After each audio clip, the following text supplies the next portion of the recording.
Okay, let's dive into this. We're going to talk about that sinking feeling, The moment of sheer panic when you realize you've made a huge mistake in a contract you just put your name on. So what happens next? Well, you might be surprised to learn the law doesn't just have one answer. It actually has two, and they could not be more different from each other. I mean, have you ever been there? You sign on the dotted line, and this wave of instant regret just washes over you. Maybe you misunderstood a key term, or you misread a number, or you just flat out messed up. The big question is, does the legal system care? All right, so the first answer the law gives us comes from a system called common law. And its initial response is, well, it's pretty strict, maybe even a little cold, to be honest. It's kind of the system's default setting, and it is all about the rules. This quote really gets to the very heart of the common law position. It basically says, hey, look at the piece of paper. What does it say? The whole view is, if the document looks valid, then a deal is a deal, period. From the law's perspective, you really should have been more careful. So yeah, under common law, your mistake is your problem. The system cares about predictability and stability way more than anything else. That contract, the physical thing you signed, is treated as sacred. The goal is to make sure that when people sign an agreement, they can be absolutely confident it's going to be enforced exactly as it's written. The best way to think about common law is like a vending machine, right? You press B4, you put your money in, and you get that bag of chips. The machine doesn't care if you meant to press B5 or if you suddenly remembered you're allergic to potatoes. It just follows a rigid command and gives you a predictable result every single time. No exceptions. And right about now, you're probably thinking, wow, okay, that sounds incredibly harsh. If you make a simple, honest mistake, are you just stuck? Out of luck? Is there no room for, being human? Well, that is where the law's second answer comes into play. And this brings us to the world of equity. If common law is all about the letter of the law, equity is all about the spirit of the law. It actually developed for one main reason, because following the rigid rules of common law was sometimes leading to outcomes that were just completely unfair.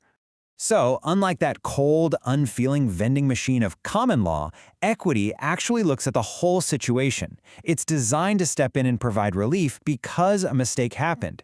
It considers what was really going on, what the people were actually thinking, and whether forcing the contract as written would be a total injustice.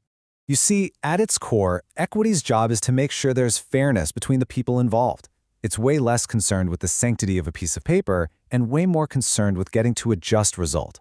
It's basically the law's way of hitting pause and saying, hang on a second, let's look at the whole story here. Let's go back to our analogy. If common law is a vending machine, then equity is a really good barista.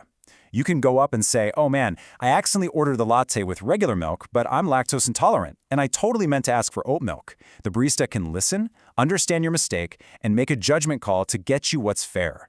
It's flexible, it's human, and it's focused on the right outcome.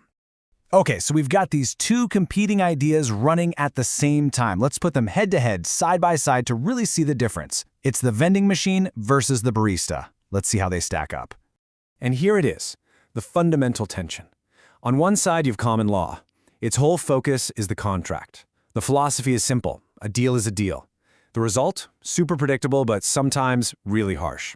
On the other side, you have equity. Its focus is on fairness between the people. Its philosophy is asking, wait, was this deal even fair to begin with? The outcome is flexible, sure, but that also makes it a lot less predictable. If you take away just one thing from all of this, please let it be this. Common law is built to protect the contract. Equity is built to protect the person. It's a fundamental, night-and-day difference in what they prioritize. So why? Why does the legal system have this weird split personality? Why not just pick one and stick with it? Well, this is where we get to the really fascinating part about how our legal system is designed to work. It might seem confusing having two systems that seem to fight with each other, but it's not a bug. It's a feature. They both exist for the same ultimate goal, justice. They just recognize that justice can mean very different things depending on the situation. And here's why it all matters. As a society, we need our contracts to be reliable. We absolutely need the predictability of that common law vending machine for our whole economy to function. But, and this is a huge but, we also get that rigid rules can create awful, unjust outcomes. Equity. Equity is that essential safety valve. It's the human element that can step in right when the machine is about to spit out a deeply unfair result. And all of this leaves us with one final thought. It's the balancing act that sits at the very heart of our entire legal system. What do you think is more important? The stability that comes from an unbreakable rule, or the justice that comes from having the flexibility to do what's actually fair? The law's answer, it seems, is that you can't really have one without the other.